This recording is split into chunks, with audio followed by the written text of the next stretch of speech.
Chapter 6. Standing before Mr. Ocox. The leaves of the oak trees around Mr. Ocox's oak shielded him from the rain, but Poppy and her father were being drenched. The owl's head, moreover, was pulled down between his wings, while his eyes, enormously wide and unblinking, gave Poppy the sensation that there was nothing she might do or even think of doing which he would not or could not see. To Poppy he seemed to be pure power and fury. Wanting to look away, she glanced at the base of Mr. Ocox's tree. There lay what appeared to be a mound of pebbles. Gradually, a ghastly realization came over her. What she was seeing was a mound of Mr. Ocox's upchucked pellets, the closely packed and undigested bits of fur and bone from his dinners. The vision made her blood turn cold. Only the sound of Mr. Ocox's sneering voice jolted her back to alertness. "What do you want, Lungwort?" the owl demanded, his claws continually flexing on his perch. Lungwort, holding cap in hand like an empty bucket, said, "May I wish you a very pleasant evening, Mr. Ocox?" "It's not very pleasant," Mr. Ocox returned with a snarl.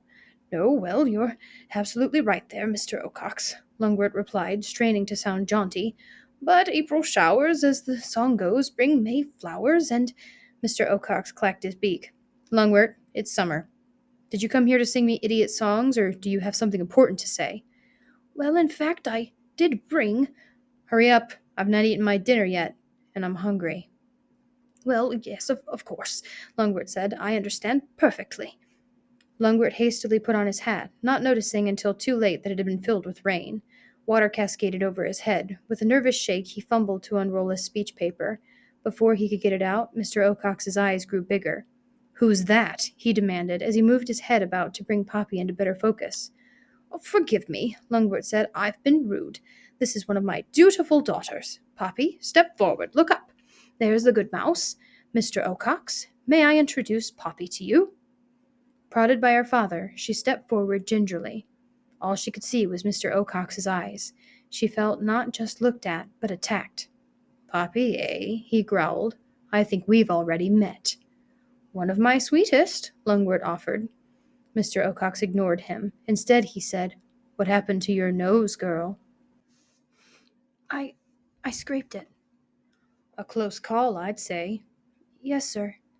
"Little girl mice should be more careful." "Yes, sir." "Do you understand me?" Poppy longed to run away. Lungwort nudged her.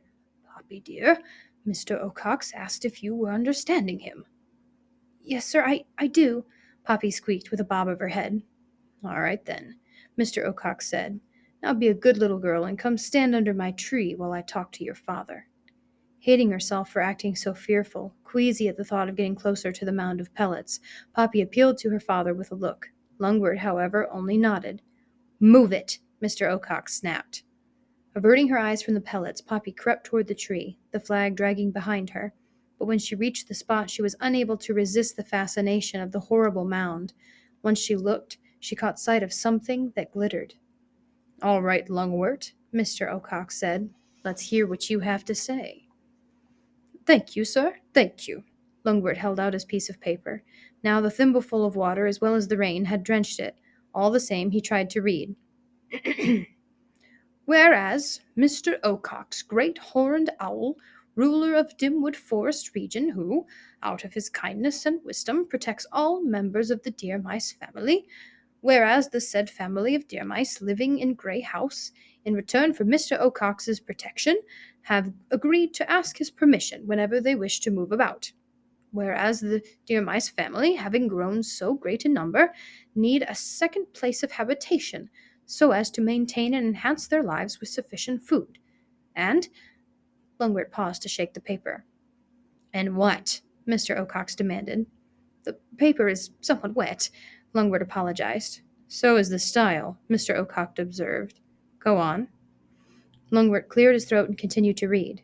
"Whereas Mr. Ocox, protector of deer mice, is famous for his kindness, generosity, and compassion, there—" "Stop!"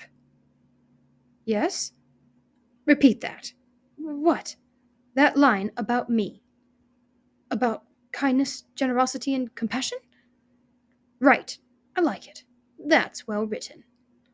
"Yes, well, thank you. I wrote it. Whereas Mr. Ocox, protector of deer mice, is famous for his kindness, generosity, and compassion. Therefore, said deer mice of Grey House humbly petition to Mr. Ocox to. Will you get to the point? Mr. Ocox screeched in exasperation. I'm sorry, Lungwort said. The rain has washed away the rest of my writing. Then just dump it and say what you want, the owl boomed. We humbly request your permission, Lungwort finally said, to move. Move? Yes. Why? As I said, we are too many. We need more food. Where do you want to go? To Newhouse. First, Mr. Ocox blinked. Next, he swiveled his head around, frowning first at Lungwort, then down at Poppy, then again at Lungwort. Finally, he said, You mean that new place? Up along the tar road, beyond Newfield? Poppy thought she heard something new in Mr. Ocox's voice. She tried to grasp it.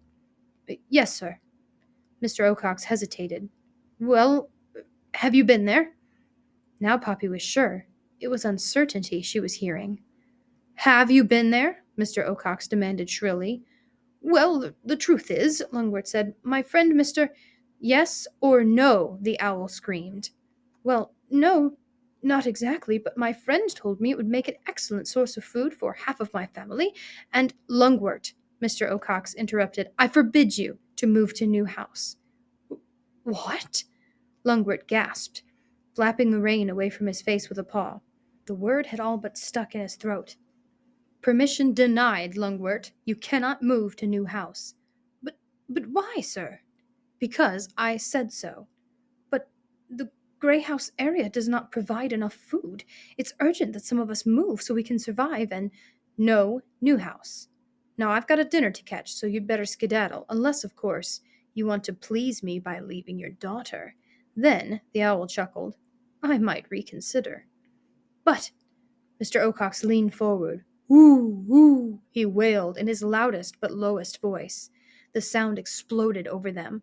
Poppy, clapping paws to ears, ran out from under the tree towards her father, who was still standing there stammering. But, come on, Papa, Poppy urged, trying to turn her father around. We'd better go. With difficulty, she turned him. Lungwort, Mr. Ocox called suddenly. Lungwort whirled so fast the thimble fell off his head. Bowing, smiling, he began, You were just teasing, weren't you? Listen to me, Lungwort, Mr. Ocox cried. I've two more things to say to you. First, pass the word among your friends that I've spotted a new porcupine around Dimwood. Porcupine? Lungwort echoed dumbly. A particularly vicious one, but don't worry. I'll protect you. Second, it's about your daughter there. If you want the reason for my refusal, ask her how she and I met before. Reason? She didn't ask permission to go to the hill. That's why you can't go to Newhouse.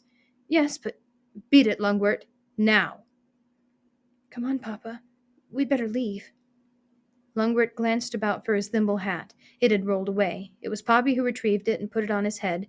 Resigned as sagging Lungwort allowed himself to be led away. Poppy glanced at her father. All traces of dignity were gone. The wetness that ran down his face was not rain, but tears. Poppy hardly tried to keep the flag aloft, and as they trudged home she kept stealing looks into one of her paws. In it was clenched something she had pried from one of Mr. Ocox's pellets. Ragweed's earring.